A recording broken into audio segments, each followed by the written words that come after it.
Բարև ձեզ, դիտակետն ուղիղ եթերում է։ Կզրուցենք Հայաքվե ազգային քաղաքացիական միավորման անդամ Մենուա Սողոմոնյանի հետ։ Բարև ձեզ, պարոն Սողոմոնյան, շնորհակալ եմ հրավերն ընդունելու համար։ Շնորհակալ եմ, որ հրավիրել եք ինձ։ Պարոն Սողոմոնյան, շատ թեմաներ ունենք քննարկելու։ 2026 թվականն արդեն մեկնարկել է, բայց 2025 թվականին առկա խնդիրները շարունակում են մնալ նաև 2026-ում։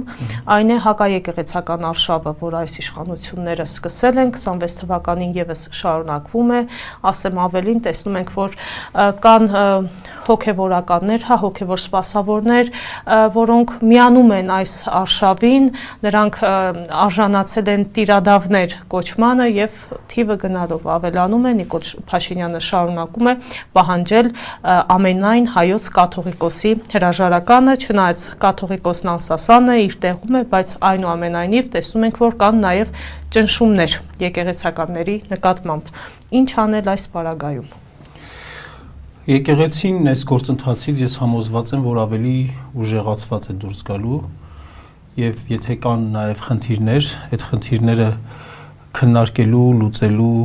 մեխանիզմներ են ստեղծվելու եւ այս process-ից իհարկե շատ ցավալի բաներ են տեղի ունենում։ Մեր հայոց պատմության համար արձանագրվում են շատ ցավալի, անընդունելի դեմքեր, իրադարձություններ։ Յուրաքանչյուր բարոյական հայրենասեր հավատավոր մարդու ներաշխարհն են տակնու վրա անում այս ամենը, տագնապ են ստեղծում,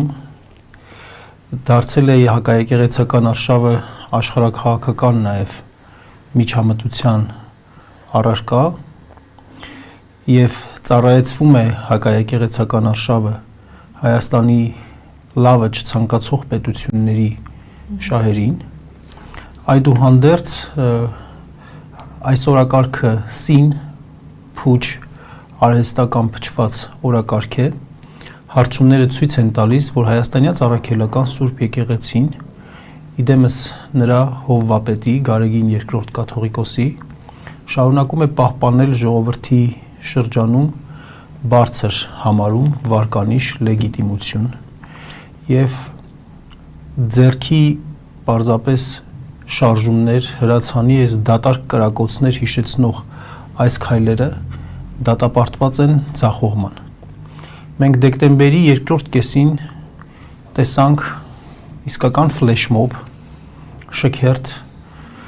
մեր արժանապատիվ տեր հայրերի հիմնականում եւ նաեւ հայր սուրբերի, քահանաների եւ աբեղաների կողմից Գարեգին II կաթողիկոսին իրենց հավատարմությունը հայտնելու եւ Սուրբ Էջմիածնին եւ Գարեգին II կաթողիկոսին իրենց հավատարմությունը հայտնելու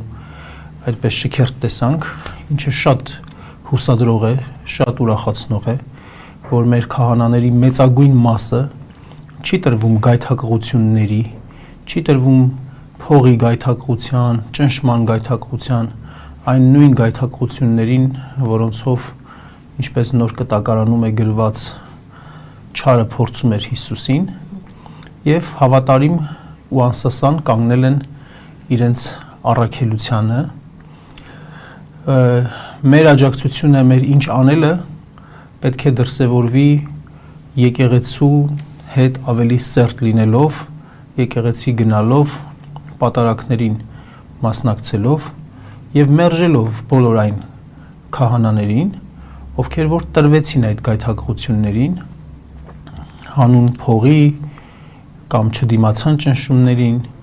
իրենց անձերին վերաբերող ինչ որ կոմպրոմատները ավելի բարձր դասեցին, քան եկեղեցու փրկչագործական առաքելությունը, մերժել այդպիսի քահանաներին, նրանց մոտ չիրականացնել ծեսեր, չմասնակցել ծեսերի, մկրտություն, հուղարկավորություն, այդպիսի ուրեմն անհրաժեշտ հանգամանքները չանել նրանց հետ, ինչ վերաբերում է սովորական քաղաքացիներին, իմ նման, ձեր նման քաղաքացիներին որպես քաղաքացի, ինչ վերաբերում է հասարակական, քաղաքական միավորումներին, ապա ավելի հստակ ու ցայտուն դիրքորոշումներ արտահայտել եւ պահանջ դարձնել, որպեսզի մեր ազգային ինքնության պահպանման հարցը կարևորվի ընտրողի կողմից, կարևորվի մեր ժողովրդի համար, որպեսզի առաջիկայում սպասվող ընտրություններում այս էփված բորշը, որ Նիկոլ Փաշինյանը էփել է նաև ընտրություններում շատ կարևոր հարցերից ժողովրդի ուշադրությունը շեղելու եւ նոր կոնֆլիկտի եւ նոր հակառակորդի դեմ համախմբում իրականացնելու համար, որպեսզի այդ եփված բորշը նրանց գլխին թափվի, որպեսզի իրենց լարած անիվը հակառակ ձևով պտտվի եւ նրանց այս որոգայթը նրանց դեմ լինի, իրենց դեմ լինի ու նրանք չկարողանան իրենց այս ֆոկուսով էժանագին դիվիդենդներ քաղեն եւ դա այս հակաեկեղեցական արշավը չդարձնեն ընտրությունների համար գործիք։ Շատ պարզ եւ հանրամատչելի բացատրեցիք ինչ անել, բայց քանի որ առաջիկայում մեզ ընտրություններ են սպասում, դուք էլ հպանցիկ անդրադարձ արեցիք ընտրությունների հետ կապված, հիմա ընտրություններ նախ առաջին հարցը ընտրությունների հետ կապված ընտրություններով հնարավոր է հեռացնել Նիկոլ Փաշինյանին։ Հարցը շատ կարևոր հարց է, որովհետև այսօր մենք ունենք շատ քաղաքացիներ, ովքեր որ սկեպտիկ կեցվածք ունեն, ովքեր որ չեն հավատում ընտրություններով իշխանություն փոխելու հեռանկարին։ Չեն հավատում, որովհետև օբյեկտիվորեն, բնականորեն ապրելով թե խորհրդային իրականության պայմաններում, թե անկախ Հայաստանի արատավոր քաղաքական համակարգերի պայմաններում մարդիկ իսկապես հիմքեր ունեն չհավատալու, որ հնարավոր է ընտրություններով իշխանություն փոխել։ Բայց միևնույն ժամանակ պետք է հաշվի առնել նաև, որ այժմյան դրությունը, հիմիկվա դրությունը էապես 180 աստիճանով տարբերվում է բոլոր նախկին դրություններից։ Պրոբլեմների սրությունը, պրոբլեմների անվտանգայնացումը, պրոբլեմների հրատապությունը եւ սպառնալից վիճակը մեզ ստիպում են հարցը ոչ թե ձևակերպել հետեւյալ կերպ հնարավոր է ընտրություններով իշխանություն փոխել Հայաստանում թե ոչ, այլ ամեն ինչ անել, որպեսզի ընտրություններով Հայաստանում իշխանություն փոխվի։ Եվ իսկապես, եթե ընդունենք, որ այս համոզմունքով, այս դիրքորոշմամբ մեծ թվով քաղաքացիներ են գալիս տեղամաս եւ մերժում են Նիկոլ Փաշինյանին եւ կատարում են ընտրություն հօգուտ այն ուժերի, որոնք որ ցույց են տալիս շեմը հաղթահարելու կամ նշանակալի ձայներ հավաքելու ունակություն են ցույց տալիս։ Եթե մեծ թվով քաղաքացիներ գան եւ մասնակցեն ընտրություններին, չփոխվելու տարբերակ գոյություն չի կարող ունենալ։ Եթե մենք ելնենք այդ կանխավարկածից, որ ընտրություններով բան չի փոխվում եւ մնանք տանը, իսկապես բան չի փոխվի։ Եթե մասնակցությունը լինի ցածր, օրինակ, եթե մասնակցեն ընդամենը 1 միլիոն մարդ,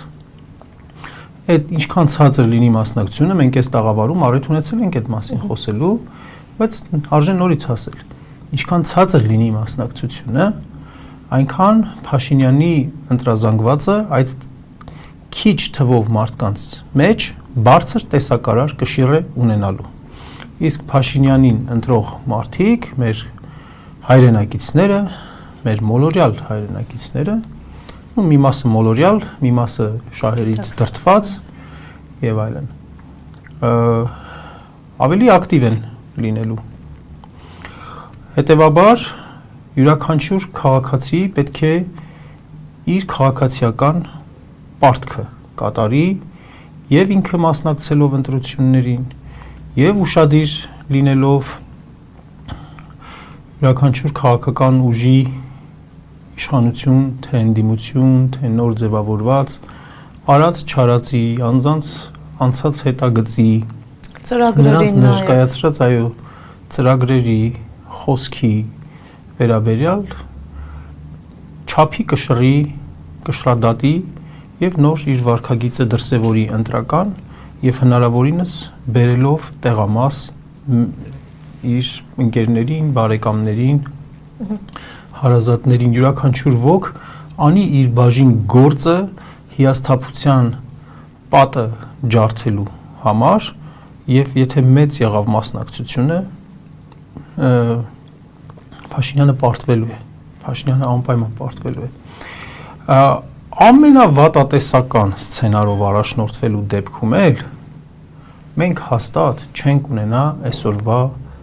ուժերի հարաբերակցությունը ազգային ժողովում։ Այսօր Փաշինյանը ունի սահմանադրական մեծամասնություն։ Այո։ Կուզի նախագահ կընտրի կհանի, կուզի դատախազ կընտրի կհանի, կուզի կենտրոնական ընտրական հանձնաժողովի նախագահ, բոլոր պետական ամեն ինչ կենտրոնացված է իր ձեռքը։ Առաջիկա ընտրությունների արդյունքում, եթե առաջնորդվենք նույնիսկ ամենավատատեսական սցենարով, նա այլևս ուժեղ չի լինելու։ Նա այս ուժը չի ունենալու։ Բայց եթե մենք միահամուռ ձևով գիտակցաբար գնանք շատ մարդկանցով տեղամասեր եւ անենք մեր ընտրությունը, շատ մեծ է հավանականությունը, որ այո նաեւ տեղի կունենա իշխանափոխություն եւ ով է ասել, որ մեր ճակատին գրված է, որ երբեք չի լինելու։ Ով է ասել, որ մենք դարեր շարունակ չենք կարողանալու դուրս գալ ավտոկրատիզմի, ավտորիտարիզմի այդ մորթին չենք կարողանալու պատրել եւ դուրս գալ։ Շատ լավ։ Հիմա տեսեք, առաջարկում եմ երկու կողմից է դիտարկենք։ Ընտրության իրավունք ունեցող քաղաքացիները պատրաստ են գնալ ընտրությունների, բայց եթե գնում ես ընտրության, բնականաբար պետք է հասկանաս չէ ում ես ընտրելու։ Մարդիկ ասում են, մեծ սիրով կգնամ ընտրությունների, բայց ես նախկիններին չեմ ուզում ընտրել, Նիկոլ Փաշինյանին չեմ ուզում ընտրել, իսկ այն մարդիկ, ովքեր կարծես թե այլընտրանքային ուժ են ներկայացնում, կամ իշխանությունների, այսպես ասած, կցորդեն կամ ընդդիմության։ Հիմա այս պարագայում ընտրության իրավունք ունեցող քաղաքացին ինչպես վարվի։ Չկա այն առաջնորդը, ում նա կցանկանա տեսնել կամ կցանկանա ընտրել։ Շատ լավ։ Կարևոր հարց է եւ պահանջում է որոշ բարձաբանում։ Եվ լեգիտիմ հարց է։ Լեգիտիմ հարց է, որովհետեւ իսկապես կան ուժեր, որոնք որ ինքնուրույն չեն եւ հատկապես իշխանական թևի տակ գտնվող, իշխանական հովանավորության տակ գտնվող ուժեր, որոնք ցույց են տալիս, որ իրենք իսկապես գրպանային ընդդիմություն են, իրենք օգտագործվում են։ Հիմա բայց այդ մոտեցումը, որ ամբողջությամբ երկբևեռ է, կամ նախկին է, կամ ներկա է, դա կեղծ պատրանք է։ Դա պատրանք է, դա կեղծ իրականություն է։ Որովհետև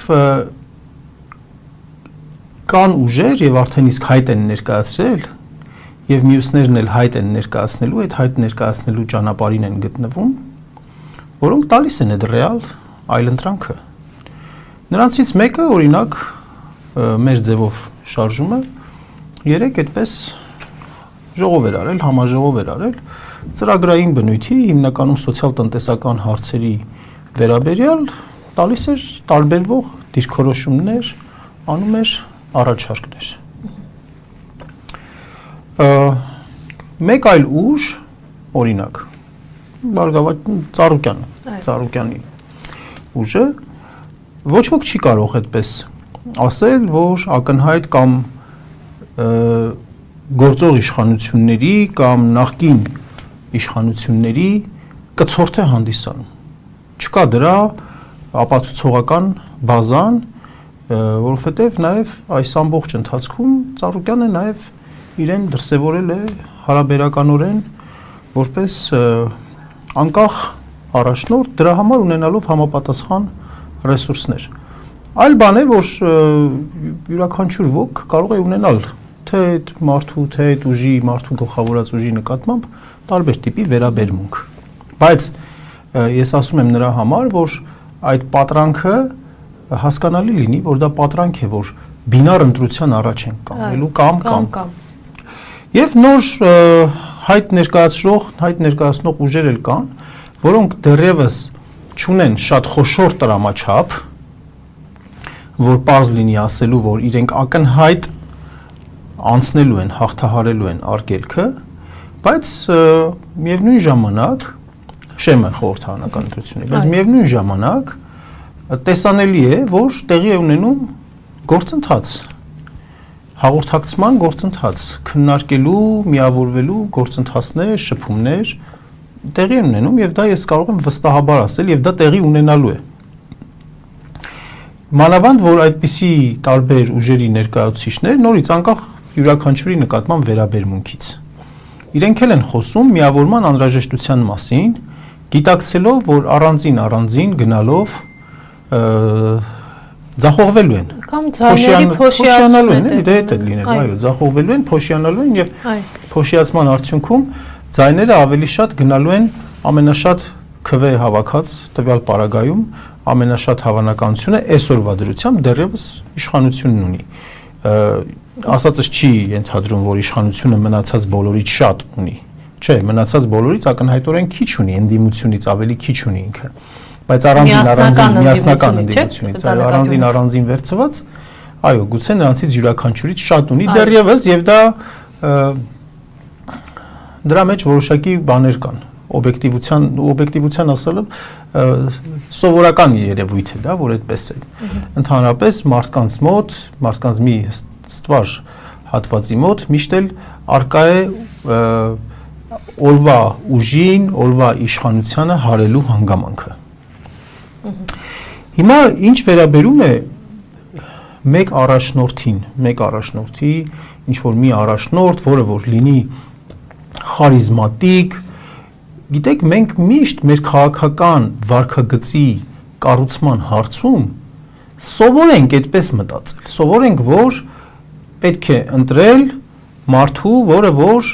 բավարարում է, այսպես, ասպետի չափանիշները, մեր երազած ասպետի չափանիշները,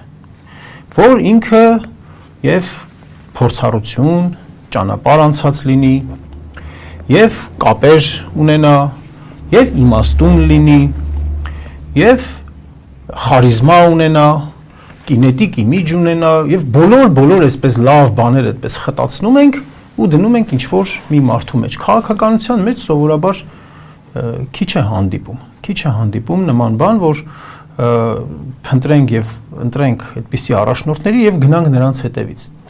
Հաճախ լինում է, մեզ թվում է, թե այդպիսի առաջնորդներ ի հայտ գալիս են։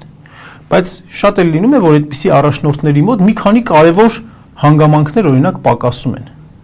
Հենց քաղաքական լինելը, քաղաքական փորձառություն ունենալը, քաղաքական գործիչ լինելը պակասում է նրանց մոտ եւ մեր ընդդիմության շարքերում էլ կան այդպիսի առաջնորդներ, ովքեր գուցե պետական առումով աշխատասենյակում նստած պատրաստի համակարգը կարող են արդյունավետ ղեկավարել, կայունություն պահպանել, բայց քաոտիկ քաղաքական իրավիճակներում ճիշտ իրենց դրսևորելու համար անհրաժեշտ չափի հմտություններ չունեն։ Հետևաբար, եկեք մի պահ վերանանք դրանից, որ մենք պարտադիր պետք է այս հարցը տանք, թե բա ում ընտրենք, այդ ումը հասկանալով մեկ մարդու։ Իսկ գուցե ժամանակն է նաև մտածել կոլեկտիվ առաջնորդության մասին, թիմի մասին, կոլեկտիվ առաջնորդության մասին, որտեղ լիդերի հանգամանքը, առաջնորդի հանգամանքը, ի վերջո հասկանալի է, որ ընտրական օրենսգրքի պահանջի համաձայն պետք է ցուցակ կազմվի եւ այդ ցուցակը պետք է առաջի համար ունենա, գլխավորող լինի։ Բայց հասկանանք, որ այդ առաջի համարը կարող է պարզապես լինել առաջինը հավասարների մեջ, կոլեկտիվ առաջնորդության թիմի առաջին համարը առաջինը հավասարների մեջ։ Մենք հայաքվե ազգային քաղաքացիական միավորումը մասնավորապես գնահատելով քաղաքական դաշտն ու իրավիճակը, մենք մասնավորապես այսպես ենք տեսնում, կոլեկտիվ առաջնորդություն ենք տեսնում, դեպ կոլեկտիվ առաջնորդությունը նաև ենթադրում է ավելի մեծ լեգիտիմություն, նաև ենթադրում է ավելի շատ հայացք մի խնդրի վերաբերյալ, ավելի շատ փորձառություն, ավելի շատ կապեր, եւ կոլեկտիվ առաջնորդության դեպքում կարևոր չի լինում, շատ այդքան կարևոր չի լինում, որ մարդը, ենթադրենք քաղաքական ամբիցիաներ ունեցող գործիչը, ինքը ինչ որ այդպես շատ խիստ իր ամբիցիաները դրսևորի, ես օրինակ չգիտեմ, պարտադիր ես պաշտոնում պետք է լինեմ, ոչ, կոլեկտիվ առաջնորդությունը ցույց է տալիս, որ յուրաքանչյուր ոք իրեն վստահված ոլորտում պատասխանատվությունը վերցնում է իր վրա, որովհետև գիտի, որ իր թիմի յուրաքանչյուր անդամ նույնպես իր տեղում է եւ պատասխանատվությունը վերցրել են եւ բոլորը գիտեն, թե իրենք ինչի համար են եկել, ինչ գործ են կոչված անելու։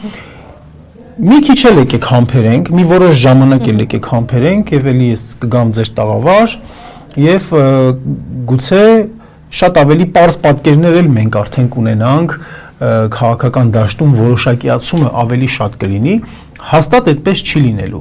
որ կամ նախկին կամ ներկա այդ տարբերակով հաստատ չի լինելու։ Ես նորից ուզում եմ շեշտեմ, որ անհավատալի է, բայց հուսանք։ Այսօրվա իշխանությունների հետ կշեռքի նժարին ոչ մի ուժի դնել չի կարելի, ոչ մի ուժի չի կարելի դնել, կոնկուրսից սկսած ոչ մի ուժի չի կարելի դնել, բայց այդուհանդերձ, քանի որ այլևս իրողություն է մարդկանց մոտ, որ կա մերժողական կեցվածք եւ նախկին եւ ներկա իշխանությունների նկատմամբ, այո, ձեր ասածը մարտահրավերային է եւ նոր հայտ ներկայացնող քաղաքական ուժերը պետք է իրենց առաջարկի մեջ, իրենց փորձառությունը ի ցույց դնելու մեջ լինեն հնարավորինս ճշգրիտ, տեղեկատվական աղմուկի մեջ կարողանան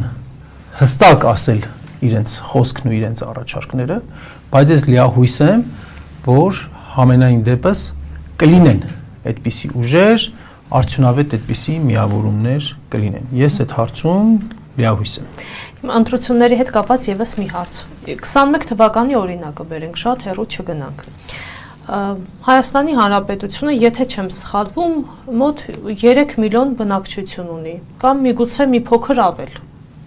Եթե սխալ եմ, կարող եք ինձ շտկել, թող լինի կամ 2.5։ 3 միլիոն բնակչություն։ 3 միլիոն։ Ընտրություններին մասնակցում են առնվազն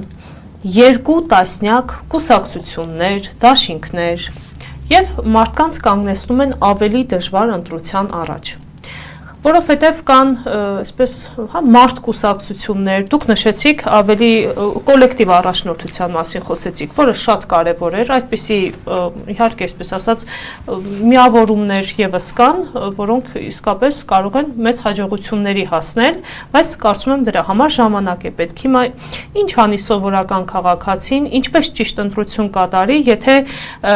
ինչպես նշեցի, առնվազն 2 տասնյակ կուսակցություններ, դաշինքներ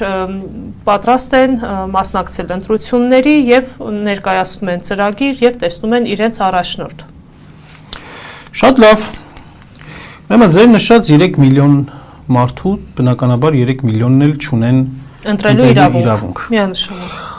Հայաստանի Հանրապետության գրանցված քաղաքացիների մոտ 2.5 միլիոնն է, որ մի քիչ պակաս երևի, որ ունի ընտրական իրավունք։ Այդ 2.5 միլիոնից մոտավորապես կես միլիոնը Հայաստանի Հանրապետությունում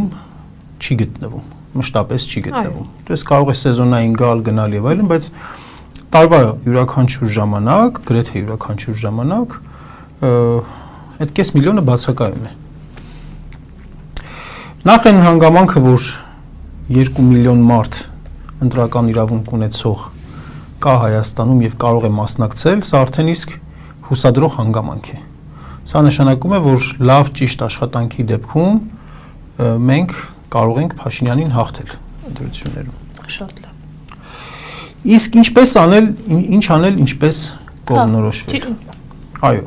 Սա շատ կարևոր հարց է, որովհետև գայթակղությունը շատ մեծ է լինում նոր ուժերի, ովքեր որ նախկինում փորձառություն չեն ունեցել, իրենք մտնում են ինչ-որ մի հատ այդպես տեղեկատվա հոգեբանական պղպջակի մեջ եւ իրենց մերձավորագույն շրջապատի համակրանքը զգալով,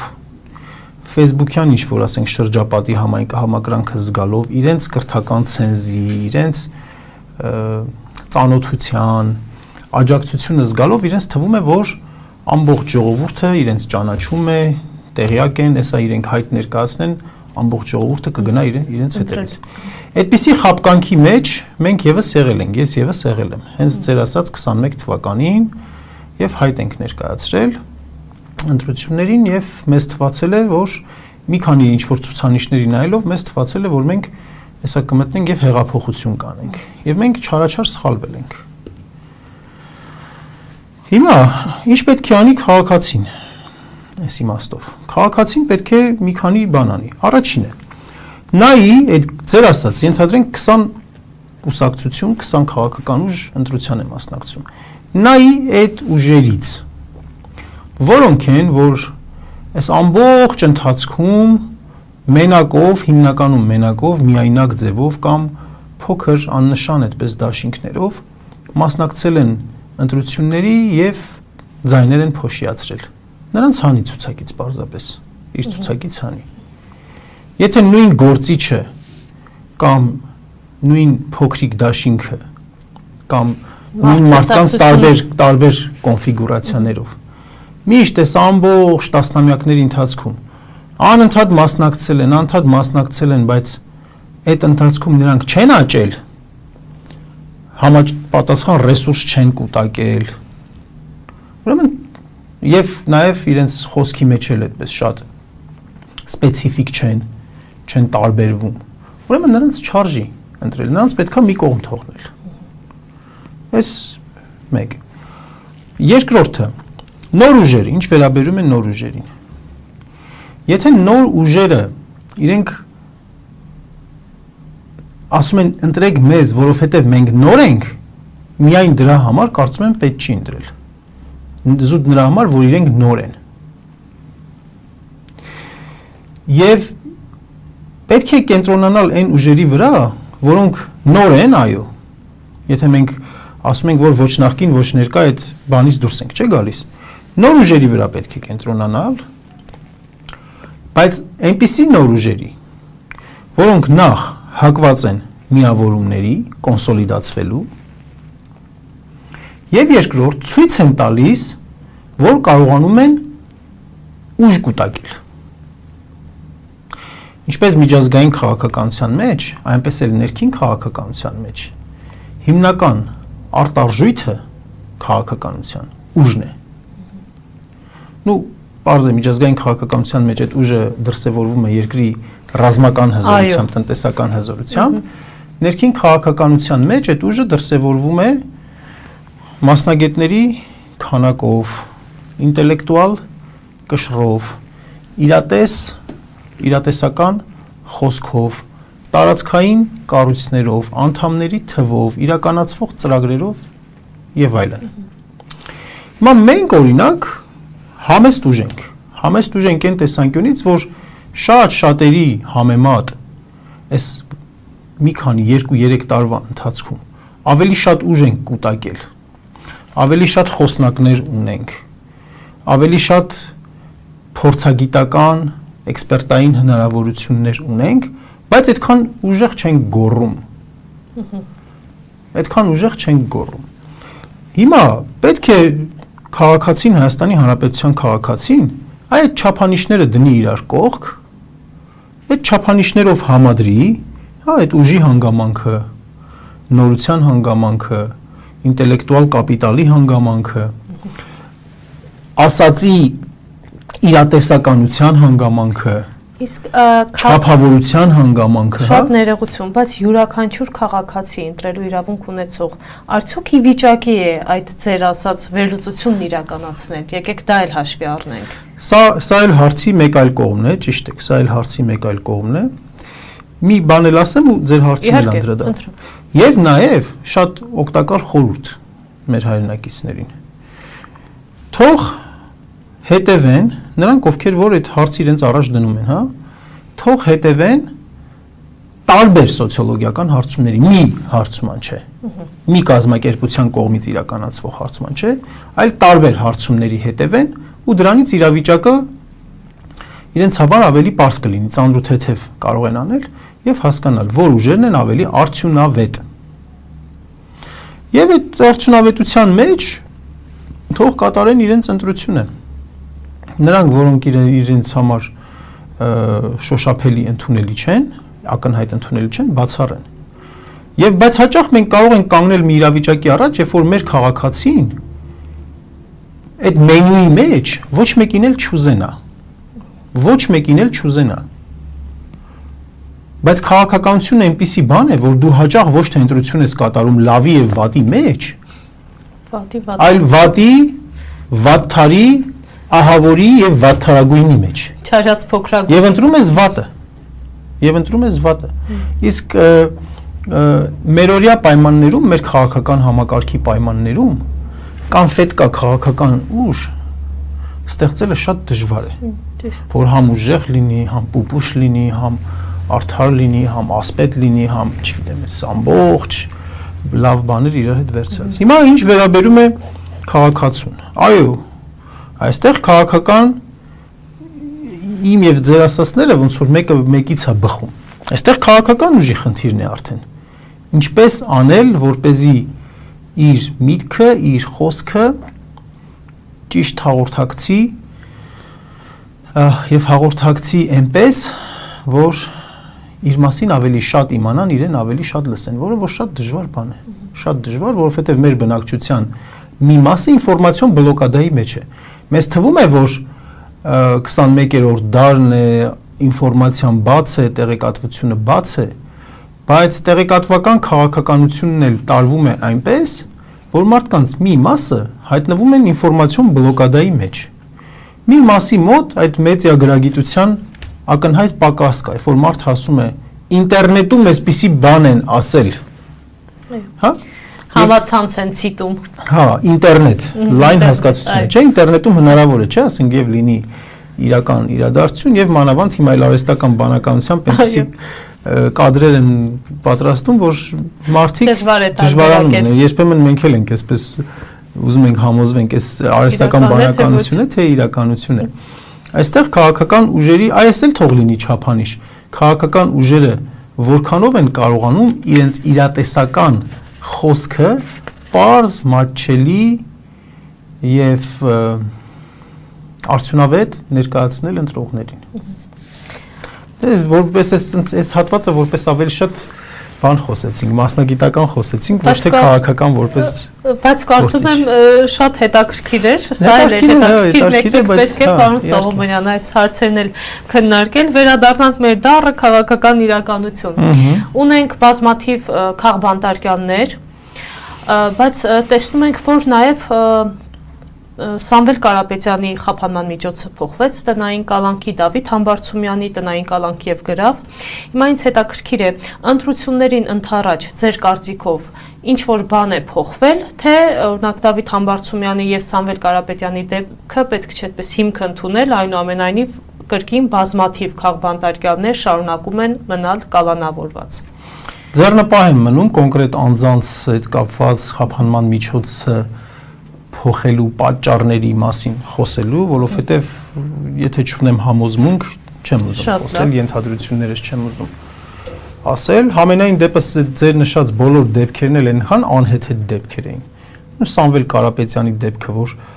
բացարձակ էստեղ կալանքի գործ չկա, էլի, ոչ միայն կալանքի գործ չկա, այլ նաև քրեական գործ հարուցելու բան չկար Սամվել Կարապետյանի պարագայում։ Ես համոզված եմ նույնը Դավիթ Համբարձումյանի պարագայում է, թեև այդպես չեմ բանանում, որ իր գործունեության հետ կապված է ինչ-որ բաներ հարուցվել, հա, ոչ թե նրա ինչ-որ հանրային խոսքի հետ կապված, Սամվել Կարապետյանի պարագայում հանրային խոսքի հետ կապված։ Շատ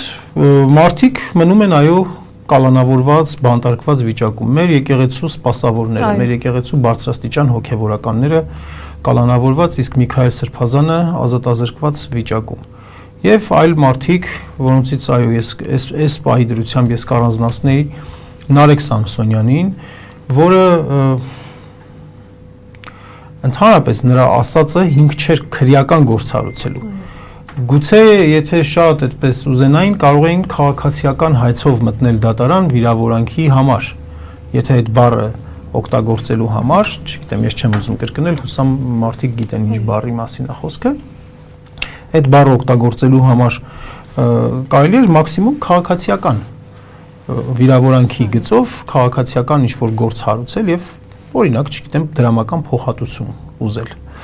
Բայց մարդուն դրա համար տանել, փակել, կալանավորել եւ մարդը այդ պատճառով իր բողոքն է արտահայտում, իր բողոքը արտահայտում է դիմելով ծայրահեղ միջոցի, իրեն սննդից զրկելով, ունենալով ակնհայտ առողջական խնդիր ունենալով։ Եվ այս դեպքը Նարեկ Սամսոնյանի դեպքը հերթական անգամ ցույց է տալիս, որ այս իշխանությունները քաղաքական բռնաճնշումների են ենթարկում, քաղաքական բռնություն են իրականացնում իրենց օպոնենտների, հակառակորդների, ազատ քաղաքացիների նկատմամբ կալանքը, որը իրավական գործիք է մարդու կասկածվողի, վարքագիծը վերահսկելի դարձնելու համար հատուկ պայմաններ են, բայց անհրաժեշտ, կալանքը օգտագործելով որպես ունիվերսալ միջոց մարդուն պատժելու համար, մարդուն խոշտանգելու, ֆիզիկական վնաս հասցնելու, ընդհուպ մինչև մահվան հասցնելու համար, որովհետև մենք ցավոք սրտի ունենք այդպիսի դեպք, Արմեն Գրիգորյանի դեպքը, որ կրկին խոսք ասելու համար, այդ խոսքն էլ պայմանական խոսք էր իհարկե, այդ խոսք ասելու համար կալանավորեցին առողջական վիճակը հաշվի չառնելով եւ մարդը մահացավ։ Ինքն նրա, ինչպես նրա մահն է, Արմեն Գրիգորյանի մահն է ընկած այս ուժերի խղճին եւ ուսերին, այնպես էլ Նարեկ Սամսոնյանի Աստված մի արասցե, Նարեկ Սամսոնյանին Աստված առողջություն տա, Աստված մի արասցե, որ նրա օրգանիզմում անդառնալի զարգացումներ տեղի ունենան։ Մենք գործ ունենք մարդու հետ ի վերջո ու հաստատ կալանքը չէ նրան վերահսկելի, նրա վարքագիծը բան դարձնելու, այսինքն կալանքը կիրառում են այն դեպքում, երբ որ մարդը ազդում է քննության հետ կապված հանգամանքների վրա, ուղղորդում է կամ խոչընդոտում է արդարադատության իրականացմանը։ Այն գործը, ինչը որ հարուցվել է Նարեկի վրա, դա այդ գործը չի, ամեն ինչ ասվել է եթերում, նա ոչ, չգիտեմ, գողություն է արել, ոչ մարդ է սպանել, ոչ, չգիտեմ, ասենք ահաբեկչություն է կազմակերպել, որ ասենք իրեն պետք է փակի տակ պավի, որ հանկարծ իր գործակիցների հետ չխոսա, ինչ որ ասել է եթերում։ Եվ պատասխանել է ազգային եթե անհանգստանում են անգամ, որ կբացակայի, հազարումի ձև կա դրա համար, ստորագրություն չհեռանալու մասին, ոտքին բրասլետ են գցում, չգիտեմ ինչեր են անում, չնայած էդ էլ է շատ խիստ ընդհանուր առմամբ։ Բայց սա իշխանությունների կողմից տերոր է, նպատակը որն է, նպատակը այն է, որ մարդիկ տեսնեն, ազատամիտ մարդիկ տեսնեն, որ քաղաքական հայացքի, ազատ խոսքի համար այսպիսի պատիժների կարող են դիմել եւ մարդկանց հետ պահել քաղաքականությունից։ Ես ասել եմ մի առիթով, Նիկոլ Փաշինյանը ուզում է ունենալ այնպիսի քաղաքական համակարգ, որտեղ լինի մեկ մարդ ընդամենը քաղաքականությամբ զբաղվող եւ դա լինի ինքը անընդհատ օրակարգ թելադրի, օրակարգեր սարքի, այնպես ինչպես եկեղեցու հետ կապված օրակարգն է ինքը սարքել է եւ անում է։ Եվ մի հարցել, Թուրքիան իր բացահայտ աջակցությունն է հայտնում Նիկոլ Փաշինյանին, հատկապես ընտրությունների ժամանակ, ըստ ձեզ Թուրքիան ընտրություններին ինչ կերպով կարող է միջամտել։ Այո, Հական Ֆիդանի Թուրքիայի արտաքին գործերի նախարարի հայտարարությունը մենք լսեցինք, ուղղակի ձևով իհարկե չէր ասում, որ Թուրքիայի հանրապետությունը աջակցում է քաղաքացիական պայմանագիր կուսակցությանը առաջիկա ընտրություններում, բայց գոյություն ունի ժողովրդական այսպիսի մի ասացվածք բարբարային, որ ասում են դուզ խոսքը էշին են ասում միայն։ Այն հայտարարությունը, որ արեց Հական Ֆիդանը, աջակցելու Փաշինյանի խաղաղասիրական նախաձեռնությունը եւ խոսելով ընտրությունների մասին, այս երկու թեման, երբ որ նա իրար հետ կապի մեջ հասվեց, շատ պարզ հստակ ցույց տվեց, որ իրենք աջակցում են Նիկոլ Փաշինյանին եւ դա շատ հստակ էր, սա շատ ավելի ուղիղ խոսք էր։ Դրանից առաջ քանի դեպք է եղել, որ թուրքերը հայտարարել են, Թուրքիայի բարձրաստիճան ղեկավարությունը հայտարարել է, որ խաղաղության հետ կապված սիմվոլիկ քայլերի իրենք կգնան, նպատակը պարզ է, որպեսզի հայ ժողովուրդը հավատա նրան, ինչ որ ասում է Փաշինյանը, որ մենք գնում ենք խաղաղության, բայց իրականության մեջ դա կոչվում է ֆորատալ պարզապես։ Սա շատ պարզ միջամտության ձև է, երբ որ այլ պետության բարձրաստիճան ղեկավար պաշտոնյան աջակցություն, քաղաքական խոսք է ասում, աջակցություն է հայտնում որևէ մի ուժի։ Դա շատ պարզ միջամտություն է, այդ միջամտությունը պարտադիր չի, հա, որ մենք պատկերացնենք, որ Թուրքիայի ներկայացուցիչները գալու են այստեղ ընտրական հանձնաժողովներ ձևավորեն կամ վստահված անձինք են բերելու կամ որպես դիտորդներ են բերելու։ Ոչ, դրա մասին չի խոսքը։ Փաշինյանը Հայաստանը հասցրել է մի կետի, որտեղ ընտրական գործընթացները դարձել են աշխարհաքաղաքական գործիք։ Դարձել են տարբեր պետությունների, դրսի ուժերի խիստ հետաքրքրության առարկա եւ այդպիսի կարծիքներ, դիրքորոշումներ հայտնելով Հայաստանի ներքաղաքական գործընթացը, ընտրությունը դարձնում են աշխարհաքաղաքական միջամտության առարկա։ Մեր խնդիրն է, մեր նոր ուժերի խնդիրն է Հայաստանը դուրս բերել այսպիսի վիճակից։ Բոլոր թե գործընկերների, թե հարևանների, թե դաշնակիցների, թե բարեկամների հետ խոսել այն թեմաներով, որոնք վերաբերում են այո մեր փոխադարձ հարաբերություններին տարբեր մակարդակներում, բայց ոչ երբեք անել քայլեր, որպեսզի դրսի ուժերը քո երկիրը դիտարկեն որպես անվստահելի տար եւ փորձեն պայքարի մեջ մտնել։ Ինչպես այսօր հայաստանյան իշխանությունների ձեռքով ստեղծվել է մի տպավորություն, մի իրավիճակ, որ Փաշինյանից դուրս այլ ուժերը, ընդդիմադիր ուժերը,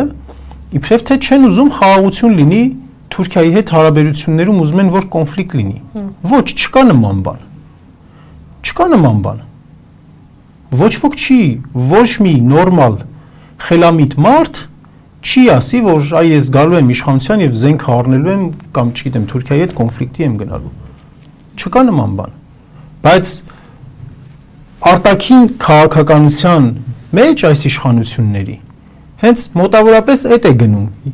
Այդ հաղորդակցումն է գնում, որ բացի մեզնից այս տարածաշրջանում ոչ ոք չի ուզում ձեր հետ ունենալ նորմալ հարաբերություններ։ Ոչ, բոլորս էլ ուզում ենք, բայց մենք ուզում ենք այդ նորմալ հարաբերությունները, որ մեզ համար էլ նորմալ լինի։ Մենք չենք ուզում տրեապկա լինել։ Ինչ որ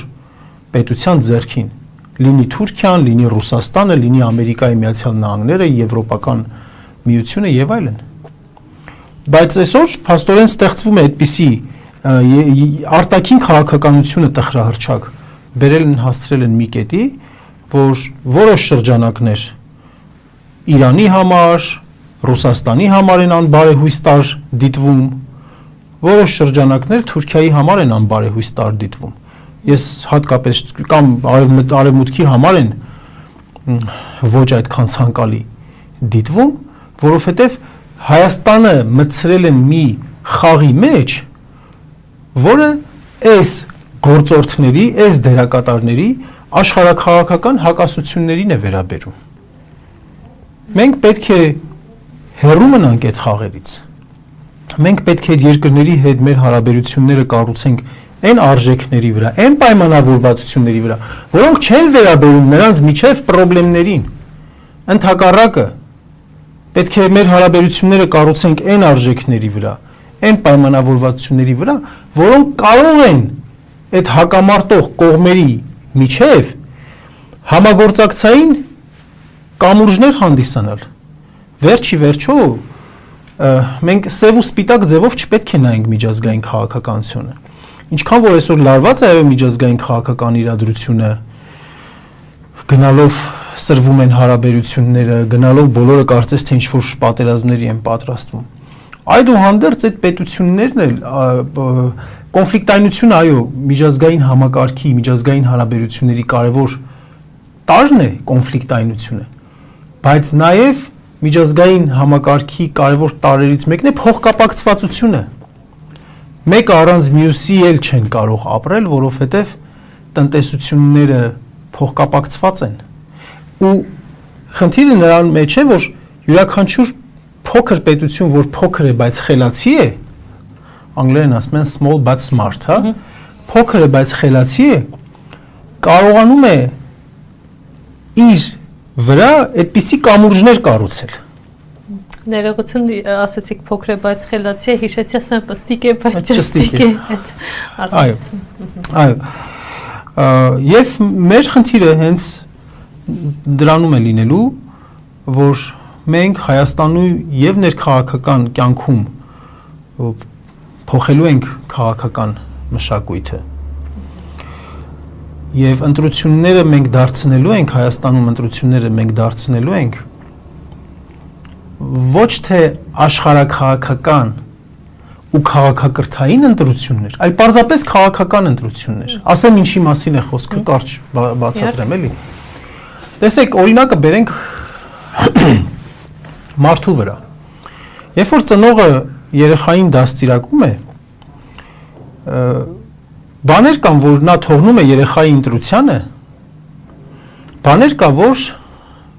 որոշում է երեխայի փոխարեն։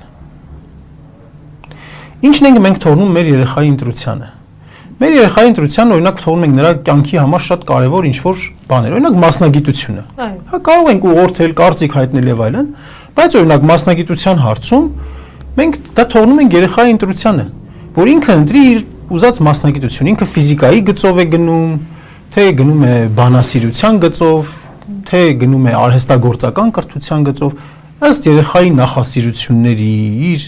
մտածումների թողնում ենք երեխայի ընտրությանը։ Բայց օրինակ արժեքներ կան, որ մենք կոպիտ ասած էլի ցույց ենք տալի, որ նա ընտրության հնարավորություն ունի։ Բայց այդ արժեքները այնպես ենք մտցնում նրա մեջ, որ նա այլևս ընտրություն չի կատարում, չէ՞։ Օրինակ գողության եւ բարեգործության մեջ մենք չենք ասում, չէ՞ երեխային, գիտես ինչ, դու ազատ ես գողություն անելու մեջ, դու ազատ ես բարեգործություն անելու մեջ, ոչ։ Մենք ասում ենք, որ բարի գործ անելը, մարդուն կարեկցելը եւ մարդուն օգնելը, դա այսպես իմպերատիվ է, հրամայական է։ Դա կարևոր արժեք է։ Մարդուն սիրելը, մարդուն հարգելը, հարգանքով մոտենալը, մեծի հետ հարգալից ձևով խոսելը։ Պատկերացրեցինք այսինքն այդ հանգամանքը, որ տեղեր կան, որ ընտրություն չի կարելի կատարել, չի լինում այդպիսի բան։ Այ հիմա մեր երկիրը, երբ որ նայենք մեր երկրի վրա բերենք այս ամեն ինչը արտապատկերենք, մեր երկիրը, մեր ժողովրդին բերել են հենց այդպիսի ընտրության առաջ են կանգնացրել, քաղաքակրթային ընտրության առաջ են կանգնացրել։ Եվ եկեղեցու այս թեման հենց նրա համար է, որ մարդիկ ընտրություն անեն բարոյականի եւ ոչ բարոյականի միջև։ Մենք պետք է անենք այնպես, որ Հայաստանում ընտրությունները չլինեն քաղաքակրթային ընտրություն եւ չդառնան ընտրությունները աշխարհաքաղաքականության գործիք։ Չլինեն, հա, այսպես չլինեն աշխարհաքաղաքական ընտրություն։ Ասածս չի նշանակում, որ Հայաստանը իր արտաքին քաղաքականության մեջ ինչ-որ փոփոխություններ չէ, իրավիճակի զարգացմանը համահունչ պետք է անի փոփոխություն։ Բայց դու դառնում ես աշխարհաքաղաքական գործիք այն դեպքում, երբ որ քո երկրի շահը անտեսելով եւ միայն քո քաղաքական խմբի խմբակի շահը պաշտպանելով անում ես այն, ինչ այդ պահին տարածաշրջանում ուժեղը քեզնից պահանջում է։ Ու դու քո ժողովրդին կանգնացնում ես այդպիսի ընտրության առաջ, կատարելու աշխարհաքաղաքական ընտրություն։ Աշխարհաքաղաքական ընտրություն է քո ինքնության եւ ոչ քո ինքնության միջև, քո անվտանգության եւ քո վտանգի միջև։